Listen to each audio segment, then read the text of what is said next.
Across the alley was the Paradise Dance Hall. Evenings in spring, they'd open up all the doors and windows, and the music would come outside. Sometimes, they'd turn out all the lights, except for a large glass sphere that hung from the ceiling. It would turn slowly about and filter the dusk with delicate rainbow colors. Then, the orchestra would play a waltz or a tango, something with a slow and sensuous rhythm. The young couples would come outside to the relative privacy of the alley. You could see them kissing behind ash pits and telephone poles. This was the compensation for lives that passed like mine, without changes or adventure. Changes and adventure, however, were imminent this year. They hung in the midst of a birch garden, and in the folds of Chamberlain's umbrella. In Spain, there was Guernica.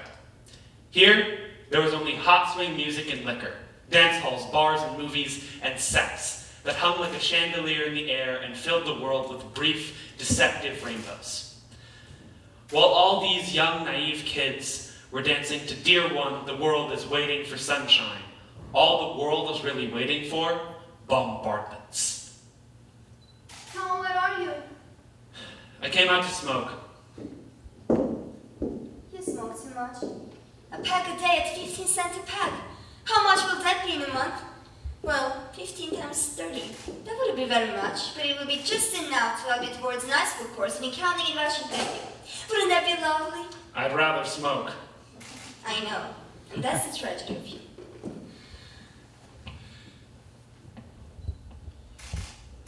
This fire escape landing is a poor excuse for the porch we used to have. What are you looking at? The moon. Is there a moon this evening? It's rising over Garfinkel's delicatessen. So it is. A little silver slipper of a moon. Have you made a wish on it? Mm-hmm. What did you wish for? That's a secret. Well, I won't tell you what I wish for either. I can keep secrets too. I can be just as mysterious as you. I bet I can guess what you wished for. Why? Is my head transparent? You're not a sphinx. I don't have secrets. Alright, I'll tell you. I wish for success and happiness for my precious children. I wish for that when there's a moon, and when there isn't a moon, I wish for that too. I thought perhaps you might have wished for a gentleman caller. Now, why would you say that? Don't you remember asking me to fetch one? I remember that I said that it would be nice if you brought home some nice gentleman from warehouse for your sister. And I remember that I made that offer more than once. Yes, you have made it repeatedly. Well? We're going to have one. What? A gentleman caller. You mean you asked the nice young man from the warehouse to come over to have some dinner? I did. You did? I did. And he accepted? He did. He did? He did. Isn't that lovely? I thought you'd be pleased. Well, it's definite then. Oh, very definite. How soon? Quite soon. How soon? Pretty soon. How soon? Very, very soon. Every time I try to ask you something, you just go on like this. All right, what do you want to know? Go ahead and guess. Yeah. I'll guess.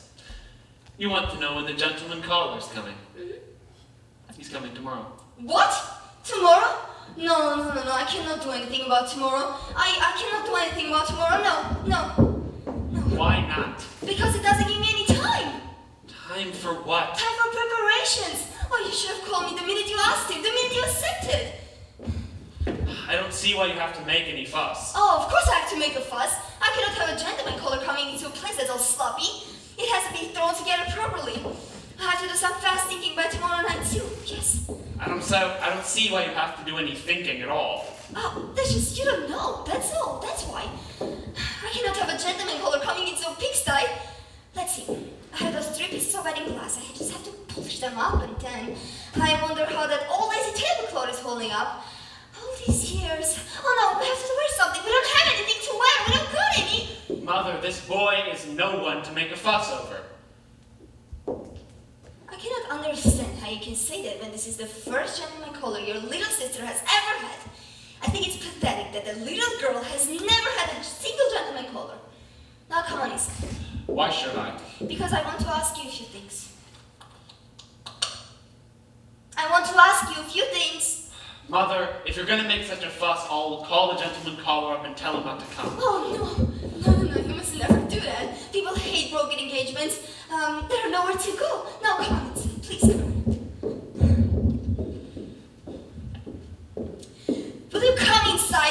ask you to come inside. Sit down. Any particular place you want me to sit? Sit anywhere. Look, what am I going to do about it? Have you ever seen a place that's this sad? I know I have to buy a bright piece of cretonne. That wouldn't cost very much, and I made a payment for the floor lamp. I just have to have it sent out, and I will have a bright cover for that chair. Oh, I wish I had time to paper the walls. What's his name? His name's O'Connor. O'Connor. So he's Irish, and tomorrow is Friday. That means fish. Very well, then I will have a nice salmon and a mayo dressing for it. Where did you meet him? At the warehouse. Where else? I don't know. Does he drink? What made you ask me that? Because your father did. Now don't get started on that. Oh, so he drinks then? No, not that I'm aware of.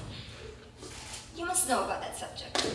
There is nothing less I want for my little daughter than a gentleman caller who drinks. Mother, aren't you being a little bit premature? Poor Mr. O'Connor hasn't even appeared on the scene yet. Oh, but he will. Tomorrow, to meet your sister. And what do I know about his character? What are you doing?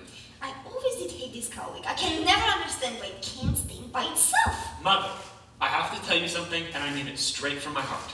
There are plenty of guys who meet girls they don't marry. You know, you've always got me worried because you could never stick to a subject. What I want to know is, what's his position at the warehouse? He's a shipping clerk. Ooh, shipping clerk. Well, that's fairly important. That's where you would be if you've got more get up. How much does he earn?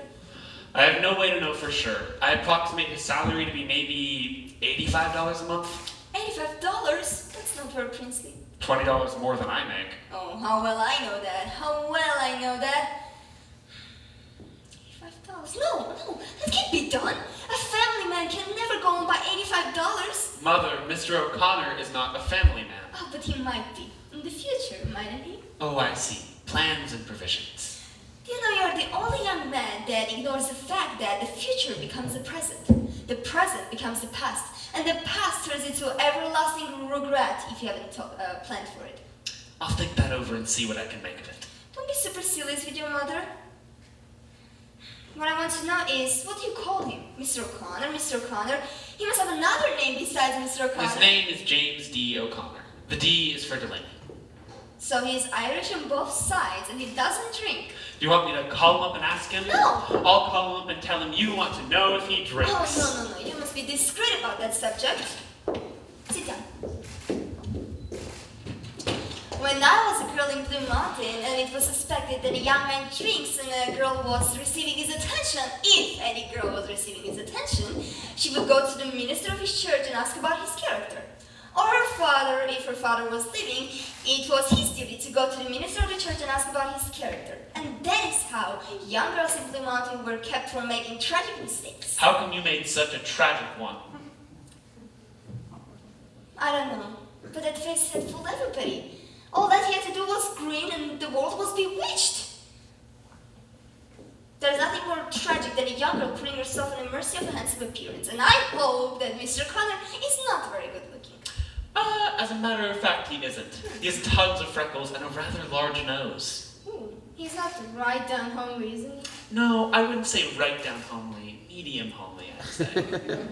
Well, if a girl has any sense, she would go for the character in a man anyways. That's what I've always said, Mother. Yes, that's what you've always said. That's what you've always said. How could you ever say that if you ever thought of it? Don't be so suspicious of me, Mother. I am. I'm going to be suspicious of every word that comes out of your mouth when you talk to me. What I want to know is if you have one coming. I think he really goes in for self-improvement. Now, what makes you think that? He goes to night school. Night school? What is he doing in night school? He studies radio engineering and public speaking.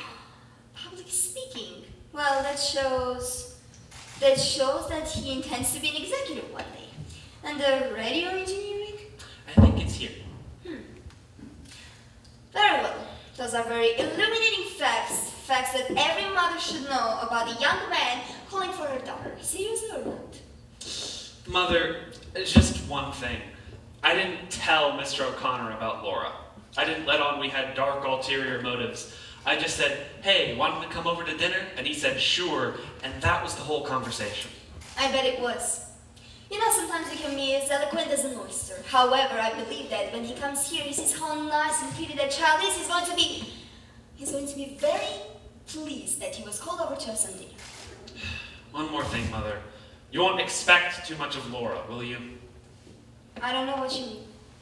Well, Laura seems all those things to you and me because she's ours and we love her.